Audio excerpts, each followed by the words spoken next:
I never thought I'd be telling this story out loud, but my fiancé's ex-girlfriend is so obsessed with ruining his life that she has accused him of sexual assault.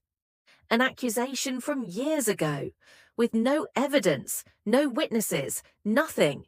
We're engaged, we have a baby together, and suddenly everything feels like it could fall apart. My fiancé is 19, I'm 20. We've been together for 4 years and we're recently engaged. We also have a baby girl, and she truly is the light of our lives. Despite everything life has thrown at us, we've always been happy together. That happiness started long before we were ever a couple. We've been best friends since we were 11 and 12 years old. Back in junior high, we dated on and off. We were young and trying to figure ourselves out. Eventually, we agreed to see other people. When high school came around, we made a promise. We wanted to be serious. We wanted to be with each other. Before that happened, there was someone else. I won't use her real name. I'll call her X. X hasn't been the most stable person in our lives. Both my fiancé and I dated her at different points when we were younger. She comes from a very strict Roman Catholic family. This part matters. My fiancé and I are what people would call coloured. Her parents made it very clear they didn't like either of us. They openly treated us as less than human. Because of that, I believe her parents may be influencing what's happening now. Years later, my fiancé and I were happy together and raising our daughter. When she was still little, we used to go to our local mall often, just to walk around, to feel normal. That's when we started noticing something strange. One of the stores in that mall is where X works. Every time we went, she would either disappear into the back room or glare at us while whispering to her co-workers. We noticed it, but we ignored it. She wasn't part of our lives anymore, or so we thought. Not long after she saw us with our baby for the first time, everything changed. We received a call from a police officer. He told us a report had been made accusing my fiancé of sexual assault, something that supposedly happened back in junior high. Then he said her name. X. My stomach dropped. My fiancé went completely pale, and somehow we both knew.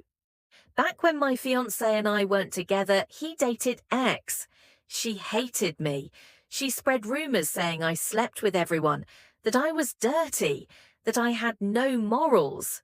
She constantly accused me of trying to steal her boyfriend, the same man who is now my fiancé. I told her over and over that I didn't want him at the time and that I was already in another relationship. But her jealousy never stopped. She turned everything into a competition. Who got the first kiss? Who was the first love? Even who took his virginity? She needed to win. Eventually, I started avoiding my partner back then just to keep the peace. Years later, I transferred schools for career reasons and ended up at the same high school as him. We became friends again. At the time, he was still dating X. I made it very clear I respected that relationship and would never cross boundaries. But when X found out we had guitar class together and occasionally hung out, the fighting started again. My fiancé has always been shy, kind, and gentle. He struggled deeply with insecurity and mental health. He hated compliments. He hated attention. X would yell at him, start fights, break him down. Some days he stayed home sick just to avoid her. Eventually, he pulled away from everyone, including me. Months later, he came back around. They had broken up. I helped him heal. I watched his confidence return. I watched his emotional scars fade. One day, he asked me out. I said yes. Since then, he's been an incredible partner, respectful, loving, communicative. He supported me through pregnancy, through birth, through everything. He even got into the water with me when I gave birth to our daughter. This is not a violent man. So when we learned that X made this report with no evidence, we were devastated. My fiancé is terrified that the justice system will fail him. Now we're waiting for a date, waiting for answers. Every day feels heavy. This man wouldn't hurt a fly. If he accidentally bumps into me, he immediately asks if I'm okay. And yet here we are, waiting to see if lies will be enough to destroy a family.